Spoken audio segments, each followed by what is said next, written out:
अगर आपको multiple kitchen से खाने की आदत लग गई ना, तो लाइफ लॉन्ग घर के एक किचन से कभी सेटिस्फाई नहीं हो सकते। एंड यहां पर मैं किचन की बात नहीं कर रहा हूं, यहां खाना डिस्कस नहीं हो रहा है। If money is lost then nothing is lost. If health is lost then something is lost.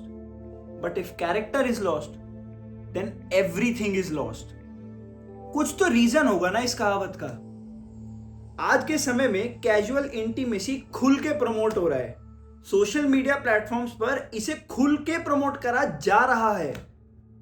आज का यूथ ना माँ बाप की सुनता है, ना ग्रैंड पेरेंट्स की सुनता है।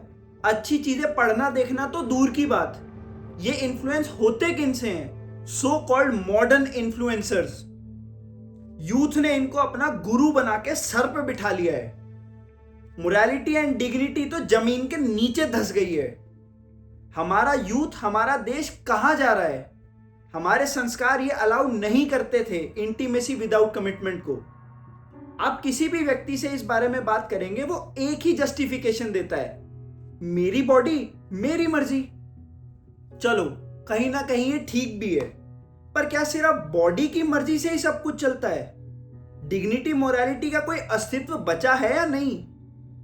ये नो स्ट्रिंग्स अटैच्ड, ये सब सुनने में ही बहुत अच्छा लगता है। Remember a saying, everything that glitters is not gold. गौर करना, हर चमकती चीज सोना नहीं होती। इस पाथ पे जिस पे आज का यूथ चल चुका है, ये एक ऐसा दलदल है जिसमें तुम धंस रहे हो, और बजाय कि आसपास वाले लोग आके तुम्हें बचाएं, तुम्हारे पीयर्स तुम्हें प्रमोट करते हैं। वाओ, तुम तो स्टड हो, वाओ तुम तो प्रिंसेस हो, तुम तो एक्सप्लोर कर रहे हो। ये कोई जंगल सफारी है क्या जहां तुम चीजें एक्सप्लोर करने निकले हो? पुराना समय था, लोग एक दूसरे से मिलते ही सीधा शादी के मंडप में थे, and they used to live together till the end. क्यों? उन्हें एक्सप्लोरेशन की नीड क्यों नहीं लगी? क्योंकि वो कभी सही था ही नहीं। इंसान इस चीज के लिए बना ही नहीं है। The main manliness is not getting involve with multiple partners. The main manliness and manhood is getting involved with one and taking it to the end. Intimacy में इन्वॉल्व होने से पहले भी उस व्यक्ति का चरित्र जान लिया जा सकता है। रात को इकट्ठे एंजॉय करने के बाद सुबह डिसाइड नहीं करना होता इसके साथ लाइफ बितानी है या नहीं। ये दोनों जेंडर्स के लिए एप्लीकेबल है, मैं किसी के लिए जेंडर बायस नहीं हो रहा हूं। अगले दिन सुबह उठ के तुम ये कैसे बोल सकते हो कि तुम्हारा रास्ता अलग है, मेरा रास्ता अलग है? ये तो पशुओं वाली हरकतें हो गई। हमें इंसान बनाया गया, हमारे में दिमाग है, किसी रीजन से है ना। हमारी कुछ मॉरल ड्यूटीज बनती है या नहीं बनती हैं? कब तक अपने आप को अंदर से खोखला करके गिल्ट में मारते रहोगे? इस रास्ते का एंड गिल्ट से भरा है, लोनलीनेस से भरा है। मान लो इस बात को, प्लीज समझो, गौर करो। मोरालिटी और डिग्निटी इस इंटीमेसी विदाउट कमिटमेंट को बिल्कुल गलत ठहराती है, और मैं उससे एग्री करता हूं। हमारे उपनिषदों में लिखा है, सर्वम खलमिदम ब्रह्म, सब में भगवान का वास है। तो अगर आप में है तो दूसरे व्यक्ति में भी तो है। उसकी डिग्निटी का क्या? जो तुमने उसकी रिस्पेक्ट को ठेस पहुंचाई, उसके मोरालिटीज को चोट पहुंचाई, उसका क्या? चलो, अब तुम इस बात पे आ जाओगे कि कंसेंट से हुआ जो हुआ, उसने भी हां करी, मैंने भी हां करी, तभी हुआ। अरे तुम तो गधे हो, तुम तो किसी भी चीज को हां करोगे, क्या सब कुछ सही हो जाएगा? नहीं भाई, सब कुछ सही नहीं होता। At least get it checked. दिमाग से सोचो तो सही, ये चीजें पहले क्यों नहीं हो रही थी? क्यों सडनली इंडिया में डिवोर्स रेट बढ़ने लग गया मॉडर्न कंट्रीज की तरह, डेवलप्ड कंट्रीज की तरह? अरे हिंदी में तो डिवोर्स का असली शब्द भी नहीं है, तलाक तो उर्दू का शब्द है। पता नहीं हमारी आजकल की youth so called first world countries को देख के गलत ही चीजें क्यों सीखे जा रही है। हमारी कंट्री में कोई साइंटिस्ट नहीं निकलता, हमारी कंट्रीज में कोई इनोवेटिव स्टार्टअप नहीं होते, लेकिन उनके गंदे आचरण हम अपना लेते हैं। ये बहुत बढ़िया है। दूसरे की क्वालिटीज तो लेनी नहीं, उससे जो गंद है वो हम एक्सेप्ट कर लेंगे। अरे हम ऐसे देश में बिलोंग करते जहां एक से एक महापुरुष हुए हैं। हमने कैरेक्टरिस्टिक्स की मर्यादा सेट करी है। हम मर्यादा पुरुषोत्तम श्री राम के देश से बिलोंग करते हैं। कुछ स्टैंडर्ड्स होने चाहिए आपकी लाइफ के। ऐसा नहीं है कि पशुओं की तरह कुछ भी करते जा रहे हो और उसे इन दी एंड जस्टिफाई कंसेंट से कर दोगे। Consent doesn't let you do anything wrong with anyone. Make sure you listen to this. अब हम इंटीमेसी विदाउट कमिटमेंट के कुछ इमोशनल और साइकोलॉजिकल इम्पैक्ट को समझते हैं। जब भी आप किसी के साथ इंटीमेट होते हो तो हमारी बॉडी में ऑक्सीटोसिन हार्मोन रिलीज होता है। ये एक बॉन्डिंग हार्मोन होता है which helps us to build trust, attachment and emotional bonding. ये हेल्प करता है हमारे लॉन्ग टर्म इमोशनल बॉन्डिंग को मेंटेन एंड ग्रो करने में। देखो, हमारे हिंदू धर्म में भी 4 पिलर्स का डिस्कशन हुआ है: धर्म, अर्थ, काम और मोक्ष।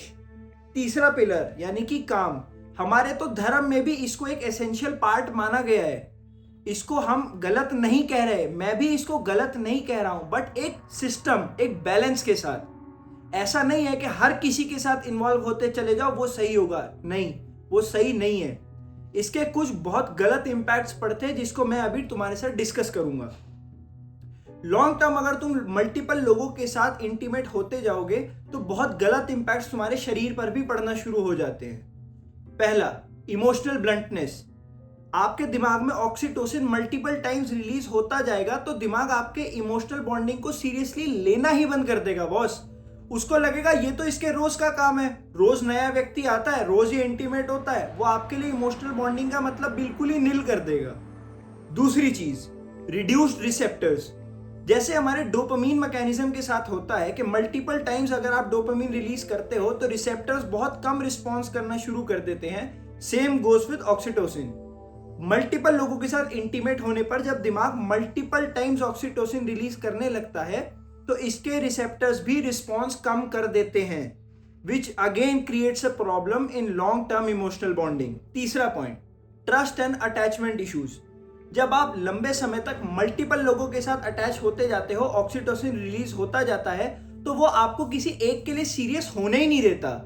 जैसे ही सामने वाले में कोई प्रॉब्लम दिखती है आपका दिमाग सेंस करता है कि सामने वाला गलत है, इसको चेंज कर देंगे। वो कभी आपको ये मैसेज ही नहीं आने देता कि let's adjust, let's try to adjust and keep ourselves together. वो वाला विकल्प दिमाग से उड़ ही जाता है। उसको सिर्फ एक सोल्यूशन पता है हर प्रॉब्लम का, चेंज, रिप्लेस, जो कि लाइफ लॉन्ग नहीं चल सकता। भारत की ऐसी संस्कृति नहीं है। आप सभी को मैं एक बड़े भाई के तौर पे बस इतना समझाना चाहता हूं कि इंटीमेसी विदाउट कमिटमेंट गलत है। इंटीमेसी और कमिटमेंट गलत नहीं है। देखो, इसको बॉयज के पर्सपेक्टिव से समझते हैं। आपको कोई गर्ल पसंद आ रही है, ठीक है, आप उसे अप्रोच करो, डेट्स पे जाओ, एक दूसरे को जानो, पहचानो। अगर आपको लगता है कि लॉन्ग टर्म कंपैटिबिलिटी बनती है, आप दोनों अपनी फैमिलीज इंक्लूड करो, at least get tied into a relationship. आप शादी करिए, उसके बाद आपको जैसे रहना है आप रहिए। मैं उसमें कुछ सही गलत बोलने वाला नहीं हूं। मुझे सिर्फ उस बात से प्रॉब्लम है जब हम अपना ह्यूमन बिहेवियर को डिटीरियोरेट कर ये विदाउट कमिटमेंट वाली इंटीमेसी में जाते हैं कि आज इससे, कल उससे, परसों उससे। ये गलत है।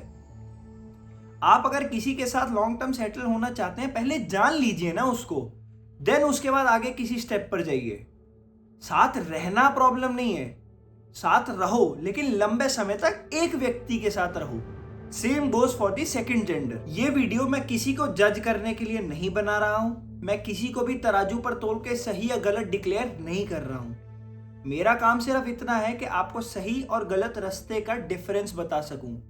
चयन आपको ही करना है कि आप सही रास्ते पर हैं तो well and good for you. By any chance अगर आप गलत रास्ते पर हैं तो it's never too late to come back. पीछे मुड़िए, वापस आइए और सही रास्ते पर चलना शुरू करिए। अगर आपको अपना कोई भी मैसेज मुझ तक पहुंचाना है तो मैं अपने सोशल मीडिया अकाउंट्स के लिंक डिस्क्रिप्शन में डाल ही दूंगा। We can connect together, no problem at all. Let's stick together and grow together.